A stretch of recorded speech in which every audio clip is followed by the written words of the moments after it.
All right. First to the floor, Jake Eisenberg, joined by Dan Greenberg from Boston Sports.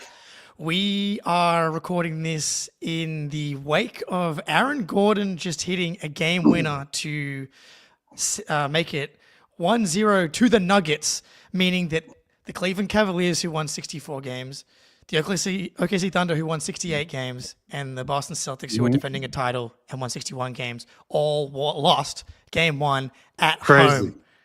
Crazy. I don't think. I mean, what do you think? What do you think the odds on that would have been? Dude, 100 million, 1 in 100 million. Yeah, cool, because every team in game one was like 5-1 favorite. Mm-hmm. And I'm not a scientist, and everybody knows that my math skills are definitely not capable of multiplying those. Yeah, I'm not a math guy. Together. Not a math guy. No. I'm guessing it's if it's 5 times 5, 25 times 25. Who knows? Fifth power, Pythagorean theorem, maybe carry the 3. Yeah, cosine tan, and you'd be rich. It would have been like buying Bitcoin in 2012 probably, but I'm not sure which one of the losses would feel the worst. I know I felt, I definitely feel better after watching that. I can't lie to you, but that was a pretty disgusting way. That was a pretty disgusting way to lose game one. For who? For us or for pick one? For who? For the Thunder? Team? Yeah, I mean, yeah, sure. Chet makes his free throws. You can foul up 3. They can't advance the ball. They just made enough plays. The Nuggets, I'm saying, made enough plays down the stretch where this really is the beauty of the NBA playoffs. You have to play until there are zeros on the clock. If you leave the door open for your opponent, as we're going to talk about with the Celtics, they left the door open. The Knicks took advantage. The Thunder left the door open. All 3 of these teams, Cavs too lost a second half double-digit lead. Like the margin for error is so small when you're in these games against this quality of teams that, they're going to be up all night thinking about those free throws or the one play that, you didn't make, the one turnover, the one, open missed 3. And I just think it shows like, teams are hard to kill at this stage of the playoffs. That's right. Like the Knicks, then we'll move to the Celtics. I did mean the Celtics when I said that. Okay. The Celtics were up 75-55 with about 6 minutes to go. 5:44. 5:44.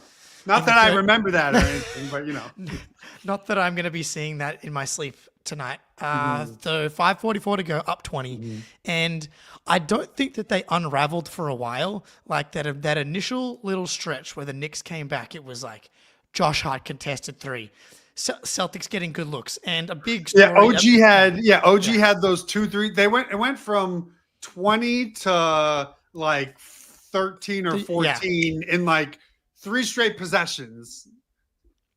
Yeah, that was honestly like that happens in basketball sometimes. Like 3 possessions, 4 possessions, it is what it is. You're like, okay, we still have I think we took a 9-point lead into the fourth quarter. Yep. It's like if I gave you that before the game, you're taking that.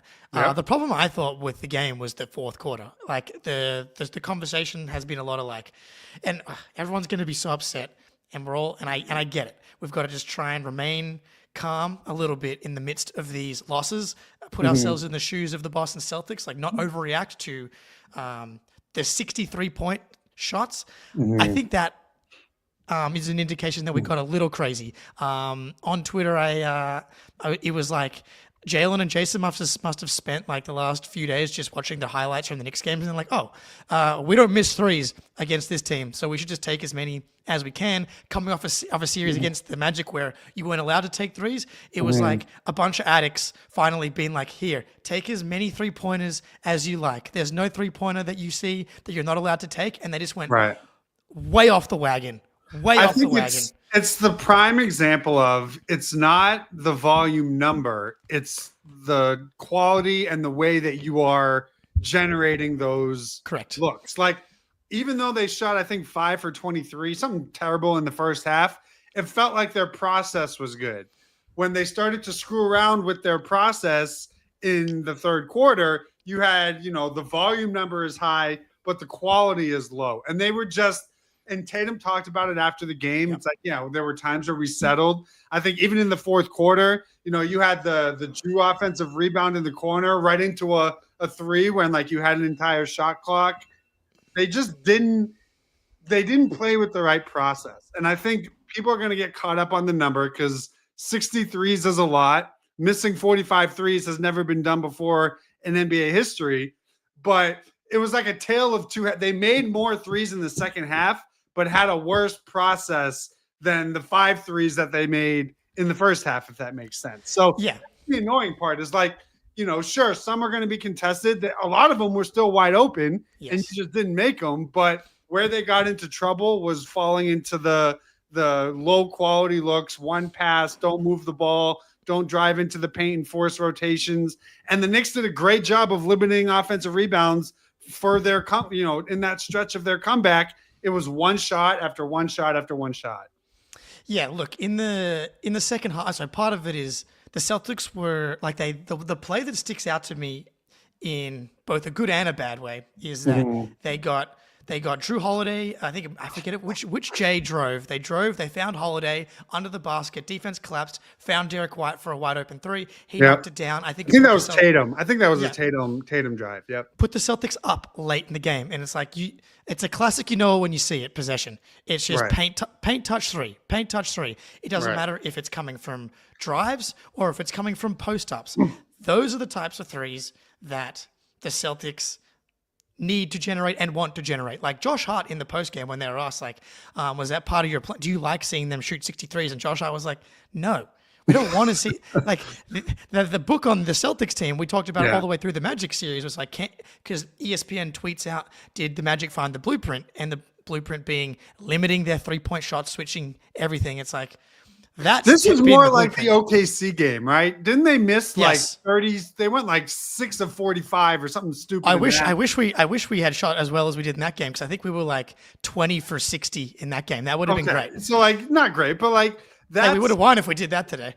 Yeah, or like this is like that Clippers game like a year or two ago where they missed like 43s, and like what often gets overlooked is like they weren't all that good at the rim either, right? They were barely over 50% from the rim in the paint, which is astounding. I mean, they missed probably 6 or 7 layups, right? That if you make half of those, or not even half, you make 2 of those, the game is entirely different. They missed a bunch of free throws. They played every way that we know loses them playoff games. I say it every time we talk, the 3 pillars of playoff pain. You mentioned the fourth quarter, right? You look at their fourth quarter and overtime, it was all 3. They couldn't make a shot. They shot 16% from 3 in the fourth and overtime. They couldn't rebound. They gave up 5 offensive rebounds and 9 second chance points in the fourth and overtime, and they turned it over 5 times. There's your entire – that's what you can't have poor outside shooting. If you do, you can't be bad on the glass. If you are, you can't turn the ball over. And they scored 16 points in the fourth quarter. Yeah, you can't. And then have 5 in the overtime. So 21 points in 17 minutes is not, anywhere close to good enough. Yeah, just checking that OKC game. It was 20 for 63 in the OKC game. So I would have loved that.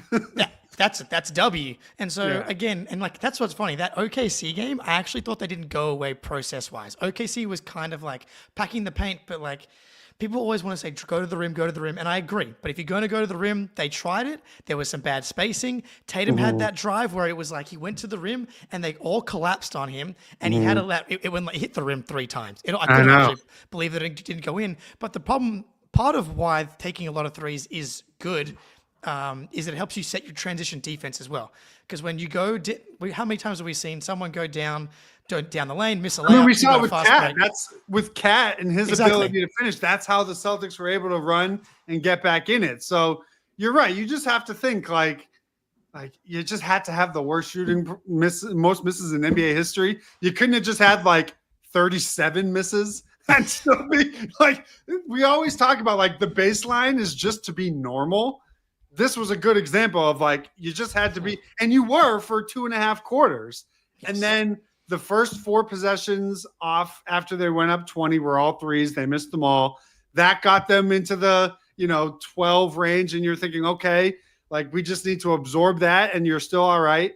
But then a quick 5-0 run by the Knicks to start the second quarter. Now it's a 4-point game. Now Brunson's back in. You've now played into a situation where the Knicks have the advantage. They have the bet, Brunson at the end of games is about as automatic and consistent. Jesus. Like it's not a fluke, right? So the whole blueprint for how you beat this team is you don't even give them that situation to be in the first place. So that was the frustrating part is like you said, okay, you take that initial 2 or 3, possession run. That's basketball. It's sort of like how I can't remember what game it was where we were like, you can handle that. It's the getting it into the 6 to 12 range, down to 6, and now you're in a battle in clutch time. That's where you have to avoid. And, a lot of them were some very makeable threes. Sam Hauser had a couple. Tatum didn't have the best. Brown had a wide open one. And, OG and Mikal Bridges made their open looks. That's really what it came down to. Look, I don't want to harp too much on the variance thing because that's obviously plays a part. But the second half, so the Knicks were 11 for 19, 58% from 3, and the Celtics were 9 for 34. It didn't even out at all. But defense, so I wondered, a little bit as well, like they kind of got kicked in the teeth a little bit. They weren't able to get hold of the rope again. Because like defensively in that fourth quarter, when it did get close, the Knicks defense I thought was good. Like as I said, they were collapsing on drives, and it was like the Celtics just weren't able to get comfortable again. Because I thought all through the first half, while they weren't making shots, they were dictating possession after possession, whether it was getting Towns into foul trouble, the Hacker Robinson stuff. It felt like they were very calculated and purposeful for the most part about how they wanted to attack and manipulate the matchup. And then once the run started from the Knicks, they started to feel frantic. And defensively, they really turned it up. But it was like they were already down. They were down 6 in the fourth quarter. Yep. And it was like, it reminded me of the Magic Game 3, honestly. It's like, okay, now we're down 6 and we're going to play defense in a way that I haven't seen this team play yet. It's like, okay, I prefer you to not get kicked in the dick wait. And now we have to wait to see what the response looks like in game 2. But maybe it's just like you come out of round 1, you had a bit of rust, and you go up 20, you start, thinking your own shit doesn't smell. There's no way this Knicks team can touch us. Next thing you know, they get hot, they stay hot. Deuce McBride looks like he's Peyton Pritchard, feeling confident as hell out there. And as you said, as soon as it gets into a close game, it almost doesn't even matter that it's the Knicks, but it makes it worse because it's the Knicks because they have Brunson. And the dude was 4 for 4 from 3 in the fourth quarter. It's like you start to open yourself up to a close game against any team. Right. Anything can happen. Right. And I think the best way that I could describe it is through 2.5 quarters, it felt like the Celtics were imposing their will. They were dictating the physicality, the pace, like they were the enforcers. From 5:44 of the third quarter through the end of overtime, it felt like they were reactionary. They were like more like, oh shit, what do we do? And we haven't seen them play like that in a long time. And that's just something that, it's playoff basketball. If you let up, you can get beat. And once you allowed the Knicks to feel confident and start getting in their stuff, now they're seeing the ball go in. You're turning it over. You're giving up extra possessions. Like every time the Celtics went up 3 or up 2, there was always a Josh Hart offensive rebound or keeping a possession alive, which led to Brunson points. So it's like, again, those small details that, you may want to overlook, like those are where playoff games are won and lost. Again, 5 offensive rebounds and 5 turnovers in a quarter and a half is like with the game on the line. That's just not winning basketball. That's not playing to win. That's allowing your opponent to dictate sort of what they want to get. And you got to make your jump shots, right? We say it all the time. Like if you're open in this round of the playoffs, you can't miss every shot you take. It's just not a recipe for success. So according to Jason Timpf, I guess would be synergy, the Celtics generated 25 unguarded catch and shoot threes. 7 of them went in.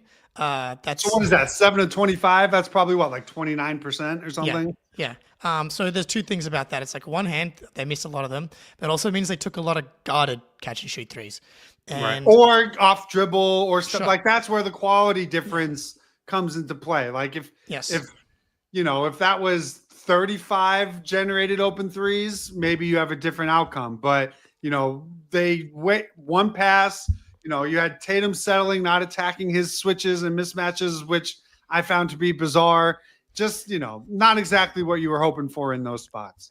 It reminded me a little bit, again, of the Magic series game 1, in that I remember saying to you, like, it felt like Tatum wasn't trusting that he could get past the defender. It was like he would get a half step and then, no, I'm just going to pull it back out and take a pull up. It's like, bro, you're going to win the race to the rim against Towns. Same with Jaylen. He wasn't trusting himself on switches against Towns. He felt like Jaylen had to do all this dancing with the dribble. I'm like, bro, just go straight to the rim. Towns is not blocking you at the rim. And if he does, tip your cap and move on. Like, you're getting yourselves into these tough situations. And then Tatum, the pull-up threes, I want him taking pull-up threes in this matchup. They're conceding that spot at times. But late in the game, we know this, right? If he shoots 35% on pull-up threes for a season, we're happy. So when it's a fourth quarter and it's close with 6 minutes to go, take Jalen Brunson into the post. He was incredible in the mid-range in the Magic series. Take Deuce McBride, take Josh Hart into the post. Maybe try and draw a foul. It was like, why are you going to the pull-up three over and over and over and over again? It was like, bro, this is. I felt insane. Watching both. Jalen wasn't as bad late in the game. The fact because he just had that one from the right corner that he pump faked. I'm trying to think. Did he take? Maybe he took two in the fourth or overtime. I can't remember. Jalen only took 1-3 in the fourth quarter. Yeah, and it was that wide open pump fake one that he left short, if I remember correctly. And he made one in the overtime. And the one shot that he missed, he was like, they were down 2, and he left-handed. The layup. Surprised he missed that. So Tatum misses that layup, Jalen misses that layup. So it wasn't just the threes that weren't going in. They were, but it was like off balance and out of rhythm at that point. And so it was like going away from their process and their paint touches meant that trying to regain that rhythm late in the game. Sometimes they can do, and we've seen them do it before. We've seen plenty of teams blow leads and then still stabilize. We've seen the Celtics do it against this Knicks team. Pretty much every time they've played them, the Knicks have made a run, except this time they weren't able to regain their rhythm. And at no point in this game did they make the punish shots. I'm more annoyed with some of their defensive lapses down the stretch, really, than I am of the losing guys. Point. You had Tatum losing in overtime when it was tied at 100. Jalen turned it over. Good hedge by Bridges to sort of disrupt that drive. Then he came up with the steal. You had Tatum sort of lose OG, turn his head. OG goes behind him, cuts in, and one.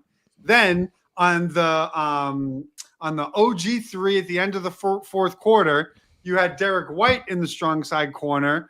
Tatum had to help because Brunson got into this is right after Derek White's three to go up 98-97.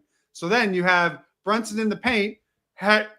Tatum is on the wing. He crowds the paint to shut off the drive.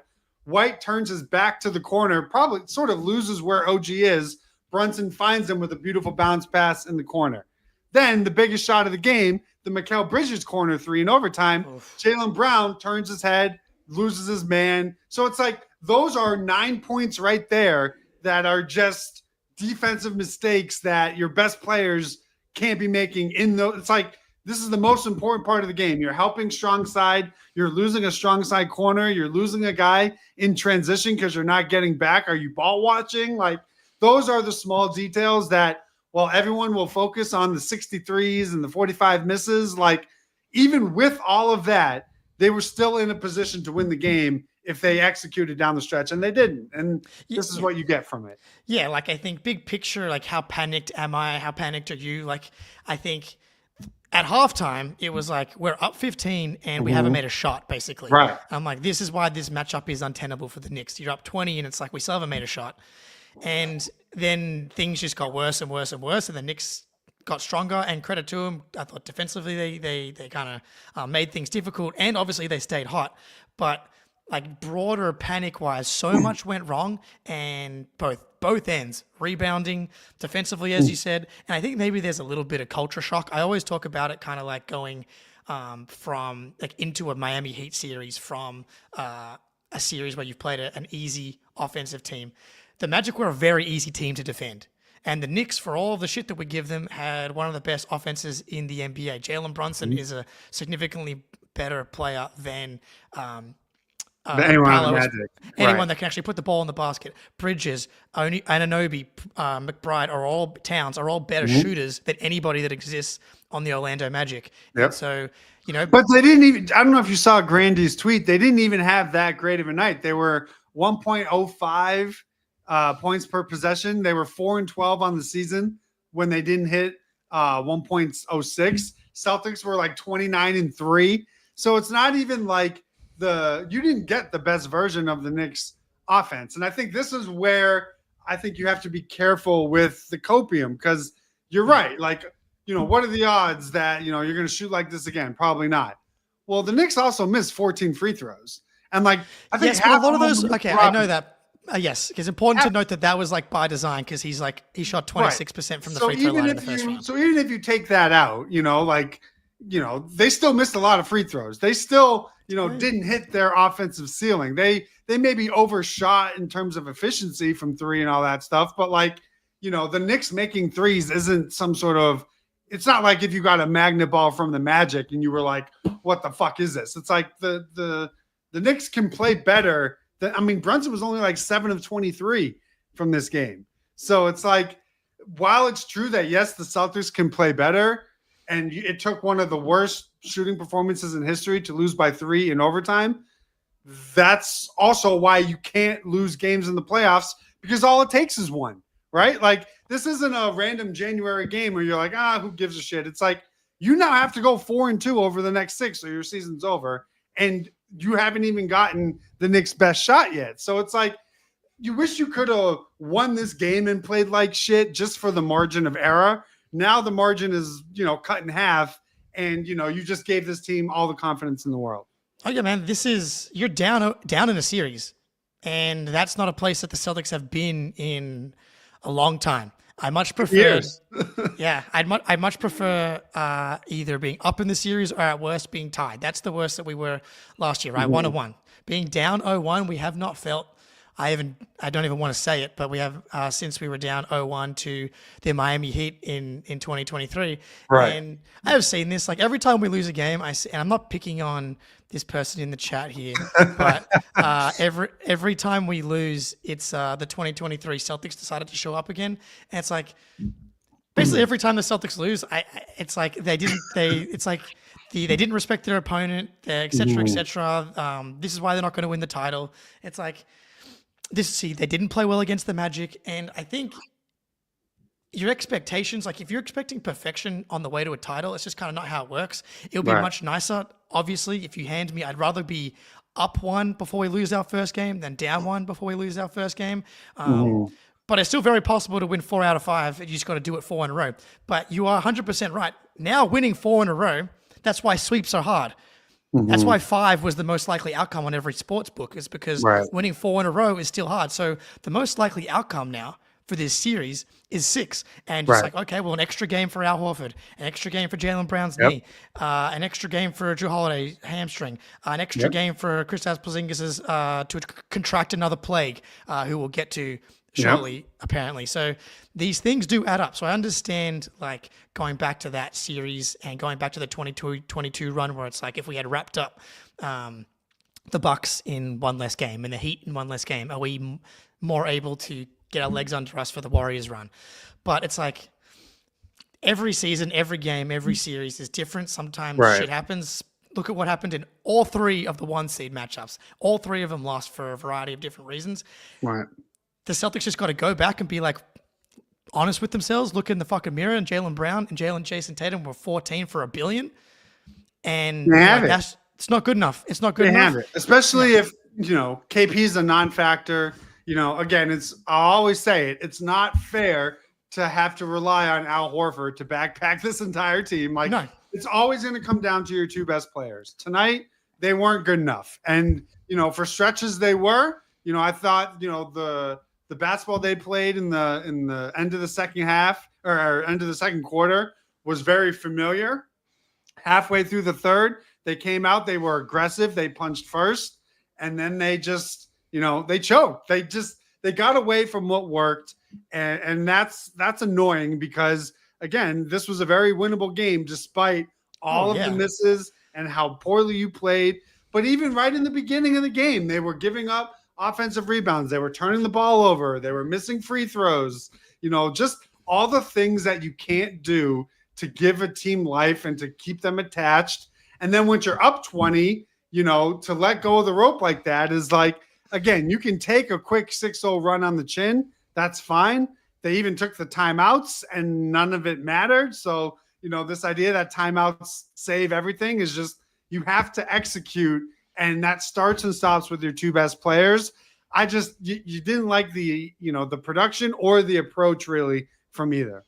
Yeah, and the way that they played, so they went down 97-91, 3.5 minutes to go, and you're like, all right, well, we're dead now, right? That we've given up this big of a run, it's hard to really grab the rope now.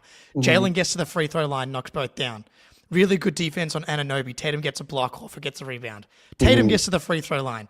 They do they get Brunson on the carry, and they crank the defense up. And I thought Joe Mazzulla was really good. Brunson hits those 2 threes in a row, and now it's like you've got D White kind of playing like free safety. He's like doubling, but he's kind of just like playing the gap in between Anunoby. They get that stop, and then force up the 2, and then that's right. Derek hits a 3. It's a 3, and you go up 1. So you go on this 7-0 run after going down 6. And I'm like, that's a fucking championship response. Yep. And you get another stop after that, and you have the ball, but then so you had the stop on Horford on Jalen Brunson in the last 30 seconds or whatever it was. He threw the ball away. Seconds.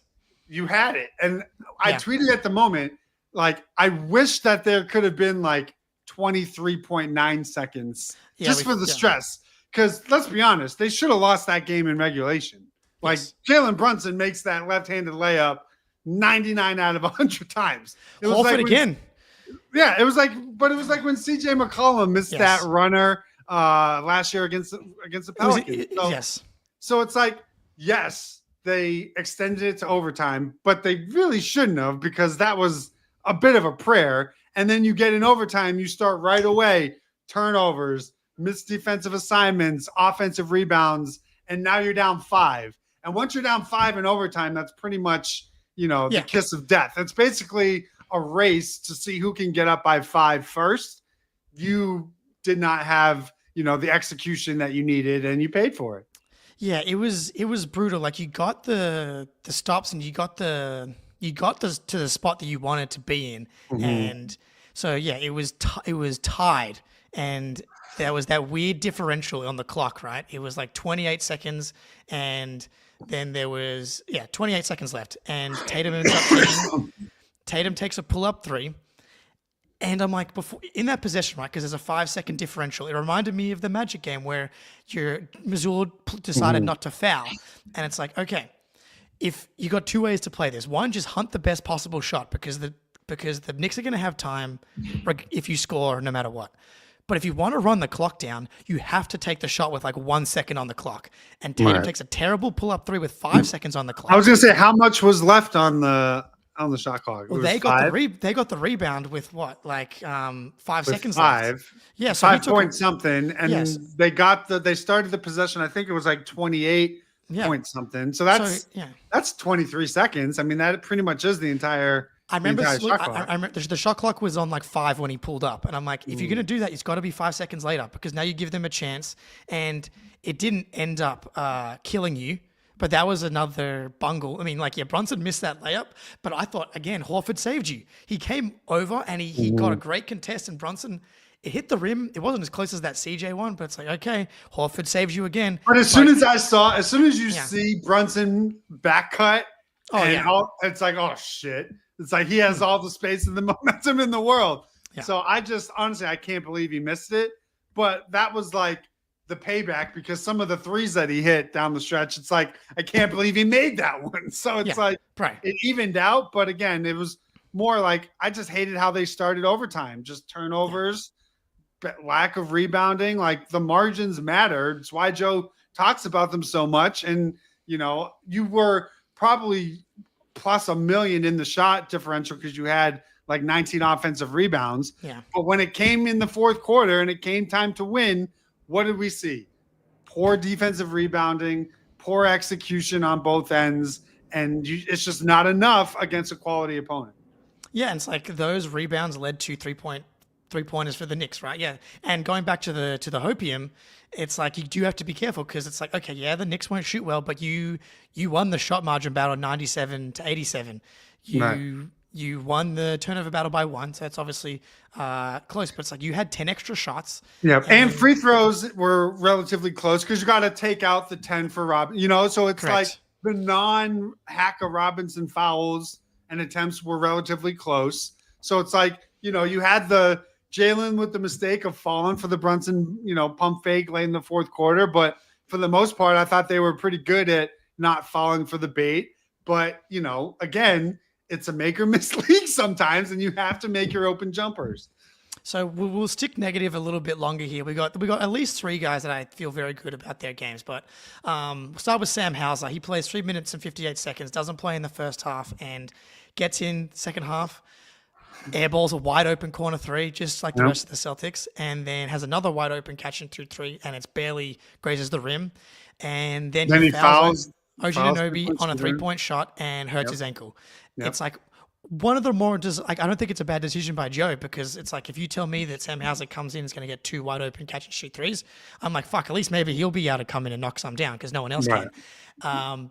One of the more disastrous 3 minutes and 58 seconds I've seen from a player. And that's a problem now as well, like because you don't have a wing really. It's not like he was playing a lot, but it's like, can I still get 10 to 18 minutes from Hauser depending on if he hits his 2 3s? And now it's like, how's a pretty bad sprain? Is he going to be available for a game? Not everybody is Jayson Tatum that can just come back and I was a little surprised he really didn't play at all until that stint. I feel like this isn't a bad matchup for him. And on a night where you sort of needed some sort of shooting, I would have thought they would have given him a look. So, obviously to come in a tough spot, cold like that, to airball is like very unlike Sam Hauser. It's just one of those things where it's snowballed. The wide open misses, the fouling, the 3-point shooter. You're the guy that sprains his ankle. It's like you got to think, even if he's at 60 or 70% the rest of this playoff series, like that matters. Getting lift on a jumper, being able to be playable defensively, his rebounding. I don't want to say he's a non-factor for the rest of the series, but I don't know. It's like I couldn't believe that he didn't even play to begin with. So if you're not going to have KP and you're not going to have Hauser, you're like running out of guys here that need to be able to step up and produce on a consistent level.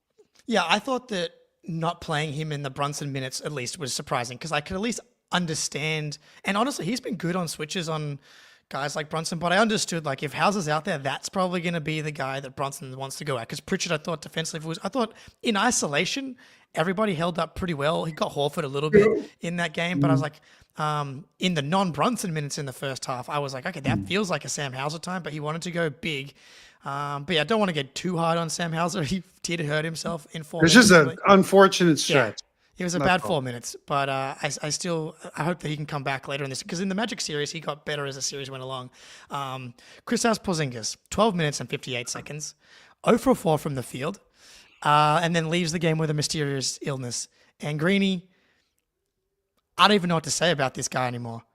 This is now what? Game 9 as the Celtic in the playoffs? Game 10 for him? Sure, yeah. Right?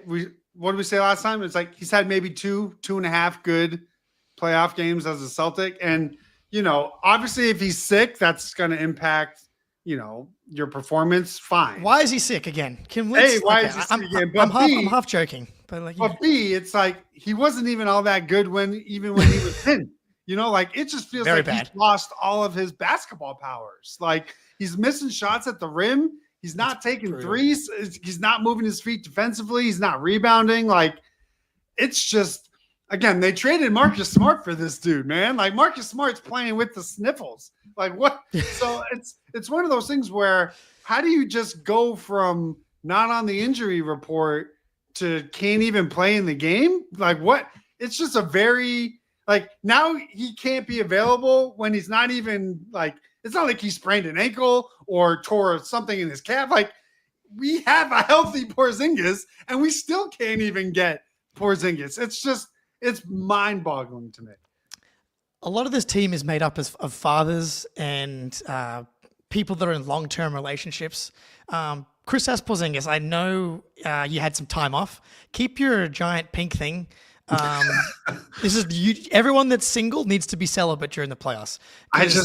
The more you're out there experimenting with whatever's going on in the Boston nightlife world, I'm not throwing accusations. I just want to make that clear. I'm mostly joking, but Christ Almighty, dude, why is it just one thing after another? And look, it's early in the series.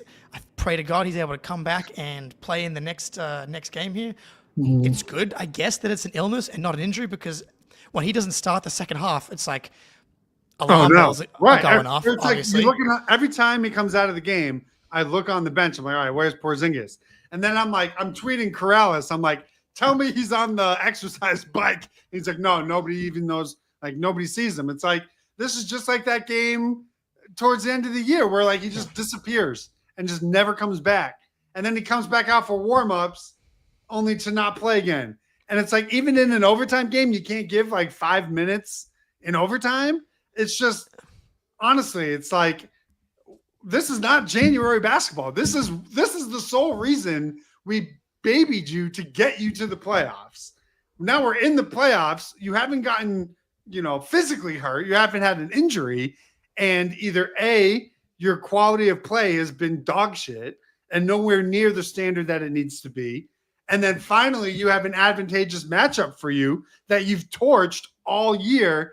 And even before you left in the second quarter, you were 0 for 4 and couldn't make a positive impact. It's like he is too important to how this team operates in terms of, again, not having to over rely on Al Horford, trying to get rid of the variance issue where some, dump it down to him in the paint, get to the free throw line. Like he's supposed to be the fix to the problem that we're talking about here. Right. How you lost this game is what Porzingis is supposed to solve. Like, if this is the 2023 Celtics, yes, this is why they traded for Porzingis. And he just, he's giving you almost nothing, and that feels bad because, like, he battled back last year, was awesome in that game, one of the finals, fought back in game 5. That's all. Like, you're a legend for that. But this is 2025 and a new playoff slate where you have new you don't get to suck in 2025 because you had heroic moments in 2024. You know what I mean? We are not resting on our laurels. We are, trying to go back to back. And to do that, you need Porzingis to at least be a positive, or at least be a neutral, right? Like, just don't be a negative, and it's probably enough. And today he was. Yeah, I know my wife's a naturopath. Do you need to? I can give you a free consultation, 50% off. Do we need to figure out what's wrong with your microbiome? Is it a lung problem? What is going on here? Take some Benadryl or something. I don't know. Have you got the shits? Take some Imodium. Let's clear that. The modern medicine is magical to make you get through. I've been seeing how many guys. I mean, GP2 missed a game for illness yesterday for the Warriors. So, man, it's frustrating. And on one hand, I'm like, so much went wrong, and including that. Kristaps Porzingis gave you less than 0, it felt like today.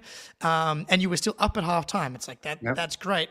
And like when I was listening to Knicks Film School and they're drafting like most important players, they took Porzingis really high on their list because it's like he has killed us in this matchup. And correct. And that goes back to last season too, in all 5 matchups against the Knicks, both matchups he played this year on the pick and pops and protecting the rim. Do you remember them hitting a single pick and pop with KP in this entire game? No, I feel like no, they didn't. He didn't take a 3 today. Right. So I feel like even when I feel like him and Tatum were trying to run that a little bit in the first quarter, maybe early second quarter, but I just feel like the way that KP has dominated this matchup, he wasn't even, he didn't give you any possessions with that approach. So it was some plays in the paint, some pick and roll, I think, and just a non-factor. Well, so this was surprising to me is that they switched a lot in this game. And like that is not something the Knicks did really at all in all four matchups this season, especially with Towns. And so if they, instead of playing the drop with Towns, that's when those pick and pops were opening up. And instead of that, they were switching Towns. And so it's like, great.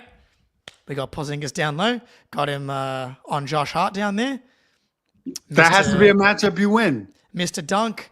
OG came over. He could have like pump faked. It's like it feels like he's rushing or losing his confidence or whatever. Like the poise and the confidence. Like this dude, man. Like we know what it looks like. Giving you 20 plus per game on high efficiency, comfortable, smooth. Like making it look like a cheat code, and it could not. It's like looks like the opposite. It looks like we've shackled the team with playing like on extra hard on Super Smash Bros on Nintendo 64 with one life. It's like, bro, we're supposed to be on easy mode with you out here. And if you remember, this was the concern when they made the Smart trade, right? Because he didn't have a long playoff history, right? He didn't have a ton of these high leverage reps. I think, the best team he was on, they got packed up in 4 or 5 games when he was on the Mavs. And then he comes last year. It's not like he had a full, he was gone for 75% of the playoffs. So it's like, the questions of can you rely on him in playoffs? As of now, I don't know how you could answer yes to that question. And that's a pretty big fucking deal considering A, what they traded to get him, and B, what he now means for the construct of this team. Like Tatum and Brown are going to have so much of the attention, and White is going to, he can only do so much as a secondary scorer. Porzingis has to be the guy. That's why you traded for him. And again, he's only had maybe 2.5 good games as the Celtics in the playoffs. It's a little concerning because you just don't know what to expect from game to game from him. Like now I can't even trust that he can even be available for 4 quarters. And it's not where you want to be. Yeah, we got out of one series healthy, but the immediate beginning of the second series, he's out with the poops. We'll go positive a little bit here. Jrue Holiday, we were unsure if he was going to be available to start the series, and he was completely off the injury report, not even questionable. Yep. And I thought he was really good. Couple of CTE moments, bro, but overall, late in the game. Why Yeah. late in the game? I feel like he got the offense. He was doing all the things, and then he's like sprinted to the corner and like spun in a circle and shot a 3 over the backboard. And I was like, he had a brutal turnover late in the fourth quarter. A lot of the things that are just very uncharacteristic for him. But again, with the time that he missed coming off a hamstring, I thought this was more than a passable performance from him. And it's, the ball pressure that he, provided on Brunson, I thought was great.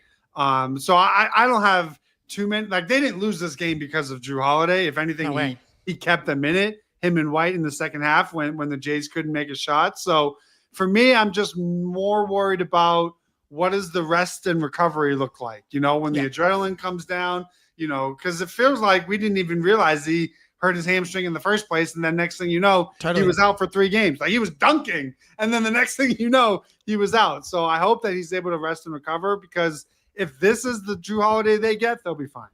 Yeah, I did get a little scared. He went for an offensive rebound, and his leg went up and went to the ground, and I was like, "Oh boy, hopefully that's not the same leg that he tried to tap it and then fell. He was getting up kind of slow, and I was like, "Uh-oh." Oh yeah, that scared me. That is not what I like. And then they panned away, and you're just like, "Oh, please don't be the hamstring." But so I know 16 points. He was 7 for 14 from the field. He shot 28.6% from 3, better than the overall team. He gave you 5 offensive rebounds. Yep. I thought, like, defensively on Brunson, he was making things tough. Like, his game, I don't have a problem with. It was a collective CTE, but he definitely contributed to it late. But overall, healthy Jrue Holiday looked really good. I thought, he smoked a bunny early, though, like his first shot of the game. He wasn't alone. Like I said, they probably left 8 to 12 points on the board just from layups. It was brutal. So uncontested layups. Yeah, Jrue. Yeah, that one. But then he settled in.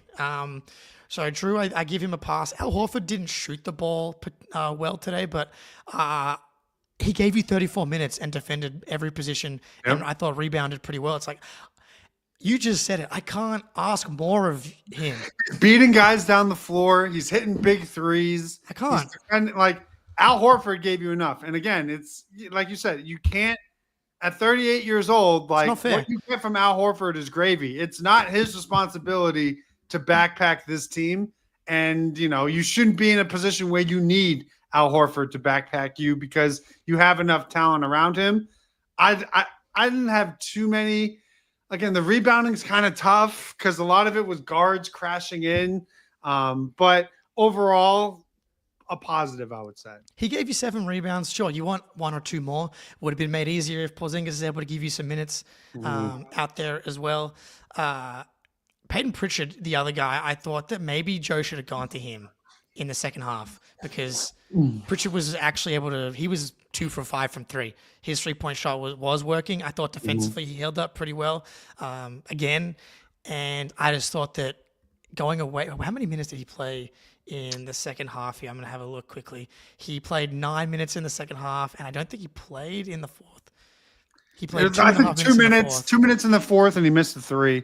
Yeah, which I understand everybody was missing 3s, but and this is Monday morning quarterbacking. Like I'm not sure, in the moment I wasn't like fuck, we got to get Pritchard back out there. But that is something that I thought that maybe he could have done. But at the same time, I thought Pritchard, like his minutes, I thought were good. But I think in this matchup, he's got to be aggressive. He had a really nice drive on Mitchell Robinson. I think the issue there is that Derek and Drew were playing so well that who are you going to take out? You can't take out Tatum or Brown. Oh, maybe you should have. I know you maybe won't. You should have. I guess you could maybe have a couple shifts where Tatum's at the 5 and you go really small, but you already couldn't rebound, so I don't love that. So I think it was just a more of where was the spot to play him down the stretch because your guards were giving you so much, and I just think you want the length for. I mean, Derek White had that huge defensive rebound late, so it's like you can kind of understand it, but it is a hindsight thing. I'm like, well, he played so well in the first half. It's like, yeah, that should have been enough. You had the lead. You should have been able to close it even without playing, Peyton Pritchard. Yeah, exactly. Maybe that would have been, who knows, that flips it. He did run a 3-guard lineup at one point with Derek, Drew, and Pritchard, I think, in the first half. But I know, Green, I don't we have to sit on this too long. The crux of it is the Jays have to be better. You can't combine 14 for 43. Tatum had 5 turnovers. I thought rebounding-wise, defensively, he was good for the most part. I think he had 16 rebounds. 16 boards. But when is Tatum a minus? And he was a -5 today. Right. Just doesn't happen. And the Jays doing 14 for 43 doesn't happen. A lot went wrong. They can be a lot better, but the Knicks are good enough to punish you if you do not play well. Yep. And you did not punish them in their non-Brunson minutes. You did not extend the lead at all in your non-Tatum minutes. I think you were only a +1 in the first shift, and then you were a minus in the fourth quarter. Then he comes back in and is a -4 to end. He was a -4 in his 9 minutes in the fourth quarter. So it's like, even when he came back in and you had a small lead, it still wasn't enough, So it's one of those, they've been so consistent that you can trust that they'll bounce back because this has just been such a resilient team for so long. But at the end of the day, your 2 best players have to play like your 2 best players, and they got outplayed by OG Anunoby and Jalen Brunson, which just cannot happen. Cannot happen. I don't know. What do you think is worse? The way that the Celtics lost today, the way that the Cavs lost? The Cavs' problem is that Garland's still questionable. Mobley and doesn't sound like he's moving well. Mm-hmm. Donovan Mitchell was reported to have a calf problem today as well. Mm-hmm. It's like all of a sudden that team has all of their good players on the injury report. So that's a separate problem. What's the worst way? I mean, probably yours. I mean, you were up 20 points with a quarter and a half to go. Right? OKC up 9 with 3 minutes to go, and then up 3 with 10 seconds to go. Right. That's good point. I don't know. It's tough. They're all such bad losses. So the Aaron Gordon thing. So Shea has the dunk, and they've benched Jokic to try and get him back in. Stop. Yeah. And so the Thunder foul to get him back onto the court instead of just being the best defense in the NBA and trusting yourself to get one stop. And then you lose by doing the foul up 3 thing. I'm going to just tell myself that one's worse. So. I would say yours is the most painful, right? theirs is the Thunder is the most like gut wrenching because you were so close to the thrill of victory, and the Cavs is more like concerning just because of your health situation and the matchup between the two teams feels a lot even. The Celtics, like, listen, like I'm a firm believer in game 2 is now a must win, but like theirs is more like embarrassing, pathetic. Thunder's painful, and then Cavs concerning is how I would describe it. I think that's a really good way of putting it, because if you look at like the odds now for these series, the Cavs odds are the closest now. And it was like the Pacers, a lot of people believe they could actually win the series. I wasn't one, but it feels like but Cavs fans are really saying the same shit we're saying now. Like that was their worst shooting performance of the season. So it's like, we have the same injury issues now that, the Cavs do. So it's really like, it's like we're almost mimicking each other in our copium when in reality, we both gave away two prime opportunities to go up 1-0. I cannot believe all three teams lost. The fact that all three 60-plus win dominant teams, minus 900 favorite teams at home. The Nuggets coming like less than 48 And would you hours. be shocked at all if Golden State won on the road tomorrow? That wouldn't be a surprising outcome at all. So it's like, imagine all 4 of the first round series start off that way. It's like, when has that ever happened? So obviously we want to win the title back to back, and we know what that means for history. But thank fuck that we won the title last year, man, because it is really hard. You just don't look at the Cavs, man. They've been cruising all season. They destroy the Heat, and now half their team is injured after one game in the second round. Yep. And the Thunder have a 68-win season. Now they're down 0-1 to Nikola fucking Jokic. It's just like, we got the title, and I still think we're going to win the series. Do you know how thank much? God. I'd be so much more deranged and depressed, missing correct. 45 threes without a title. But the fact that I can just look over and look at that thing, and it's like, I can't be too upset because it's like they did it, and you don't have that anxiety of, oh my God, can this even get it done and work? Like, we know the basketball gods. As long as they just don't play like dickheads and just play normal basketball, they'll be fine. And tonight they didn't, and I really wish they did, but that's why it's a 7-game series. Yeah. Tonight they didn't. I'm also thankful that it's only one day off because we don't have to stew in this thing for another couple of days. But I just now I'm gonna have to hear all of a sudden people are gonna remember Jayson Tatum plays basketball. It's like, I'm just more annoyed because now I'm gonna have to hear about Missoula and threes and blah blah blah. It's like, this is why it's like the Celtics suffer from they're not allowed to lose a single game ever. Like, that is heavy as the head that wears the crown, but it's annoying where it's like, we're not going to hear anything. It's like, oh, if the Celtics just shoot so many threes and don't know how to adjust, it's like, no, that's not what it was. But like, that's going to be the takeaway that you have to listen to until they win. And that's why if they win on Wednesday, this won't matter, especially if they're able to split on the road. I just, there's just something about, if I were to drop one of the games at home, I feel like I would rather drop game 2. I don't know what it is. No, what do you mean? It's obvious because now we're down. Because now game 2 is a must win. You can't go down by 2 games in a series. Right. That's what it's it's just this is not the scientist podcast, but being down in a series is much worse than being tied in a series. Now that's analysis. Now that is analysis. And that's why you come to First the Floor. Greenie, it's been a pleasure. Well, it's been a pleasure just hanging out. No, not really. Everybody, like the stream in your pain and sadness, at least while you're here. Greenie, I'll talk to you in a couple of days after a hopeful Celtics win. Till next time, go Celtics.